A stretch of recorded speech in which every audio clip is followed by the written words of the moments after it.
Argentina, one of the greatest South American nations, it's currently going through one of the worst crises in its history.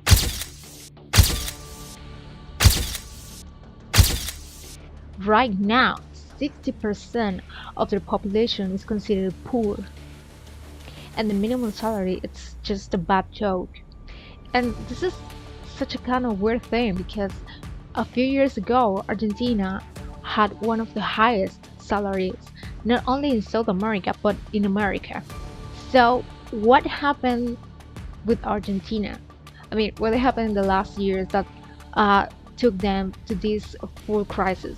How is that a country that was called to be one of the most important countries of South America?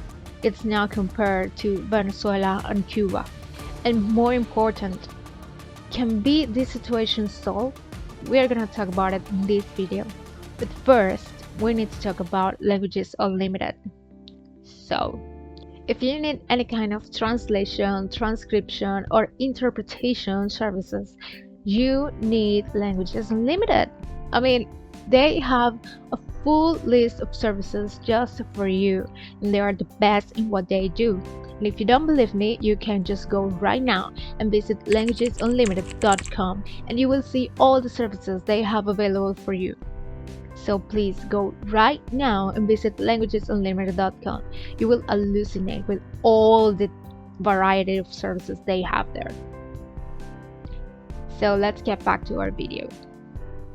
Just a few years ago, Argentina had everything what they need to become a powerhouse, an economic powerhouse, not only in America, but worldwide.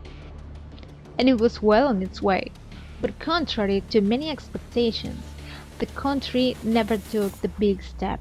And despite having one of the best economies in South America, it gradually deteriorated into a full crisis.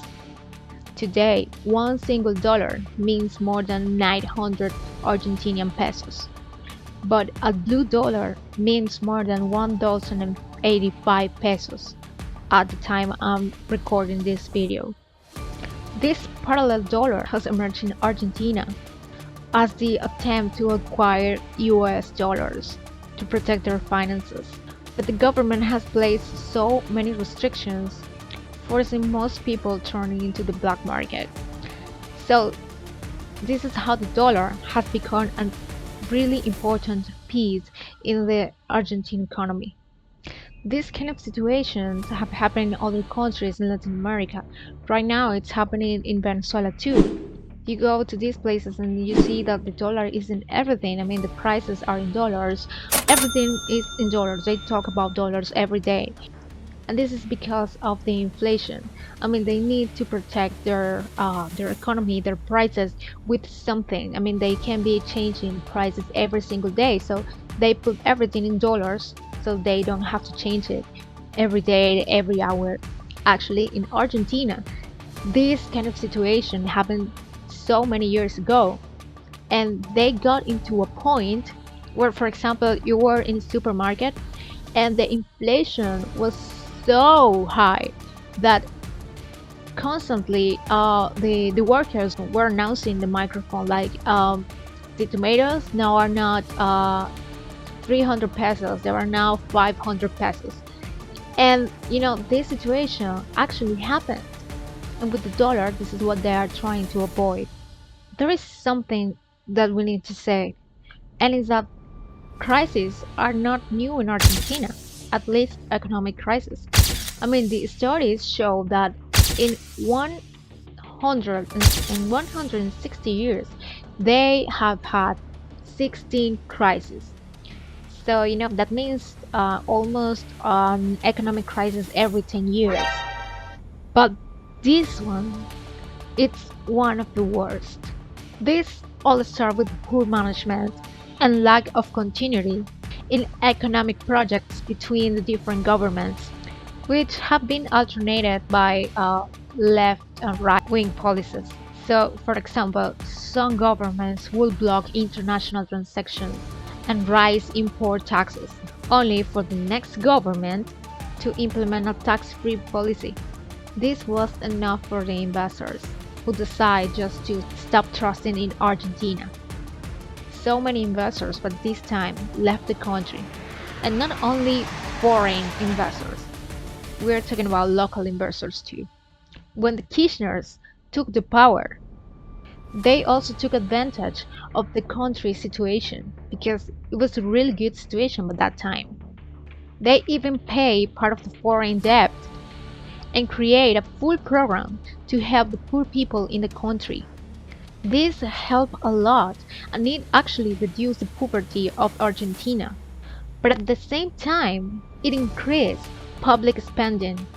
During this time, just like other left-wing governments, nationalized some industries and companies. Until then, everything was still fine. But then, the prices of the corn and the soy, the most exported products in Argentina, fell, and things took a turn for the worse for Argentina, as its annual public spending exceeded its revenues. This made an even bigger international debt for the country, and the leaders were just unable to fix the situation. Mauricio Macri trying to fix this, but he didn't took best solutions. He just asked the International Monetary Fund a new loan of 40 millions. The Argentinians wasn't happy with this situation. They knew what this meant, so they chose Alberto Fernandez, the brother of Cristina Fernandez Kirchner, as the new president of the nation. But this got a worse situation because this man took some really bad decisions, and also the pandemic and the drought in Argentinian fields didn't help. But this time, 2020, 2021, the Argentinians start to compare their situation with Venezuela's, and they even start to call the country as Argenzuela. This due to some similarities, not only in the economic aspect, but in the social and in the political too. This was the exact point when the Argentinian salary became a joke.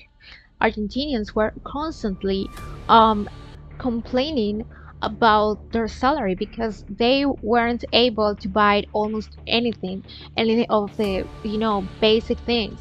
They have to pay taxes, they have to pay services, and there was not enough for food. So this was when the Argentinians started to have really big problems with the inflation. In 2023, they chose a new president, Javier Milei, and in 2024, under the government of their new president, the economy declined again in January, and poverty has reached a scary number. Almost 60% of Argentinians are considered poor. But Javier Milei have managed to steer the country away from the red numbers, stabilizing the dollar price and cutting almost all public spending.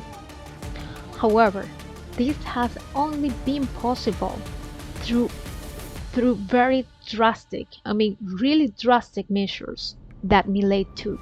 And these decisions have impacted Argentinians so hard. One of these decisions was the licuadora, the blender policy, which devalued the Argentinian peso compared to the dollar. These also reduced the pensions and public sector jobs, and a lot of Argentinians lose their jobs, and a lot of private and public companies close their doors. But this was not enough. He also increases the prices of public services like water, electricity, and even the public transportation. The public services are collapsing in Argentina.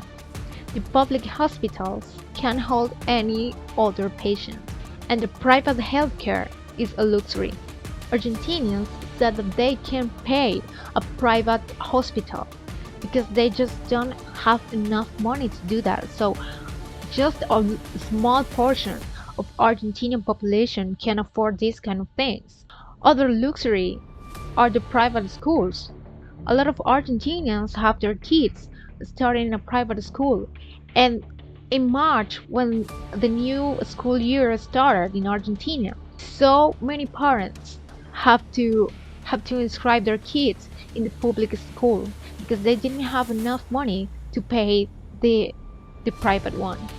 This situation have also made so many Argentines have to work as informal commerciants because it's the only way they can, make some money to protect their homes and their families. And although the current situation in Argentina is in its worst moment, Javier Milei insists that after the worst is over, the recovery will begin. The sacrifices that the actual government had taken meant poverty, hunger, and layoffs for so many. So these kind of things make us wonder how long will the people in Argentina endure? And how many other businesses and companies will have to close because of these policies? What we know for sure is that right now Argentinians seems to be against the war, and they are expressing their discontent in the Argentinian streets. Actually, in June 12th, there were so many strong protests in Argentina. This due to a new law, the Bases Law, or La Ley de las Bases. This was just recently approved by the Argentinian Senate. This law has more than 238 articles that highlight the privatization of the state-owned industries and companies and the decentralization of public functions. So this means that Javier Milei will have almost all the power to decide over Argentinians. We'll probably keep talking about this, in the next months. I really hope to have better news for you. But until then, we will see you in the next time.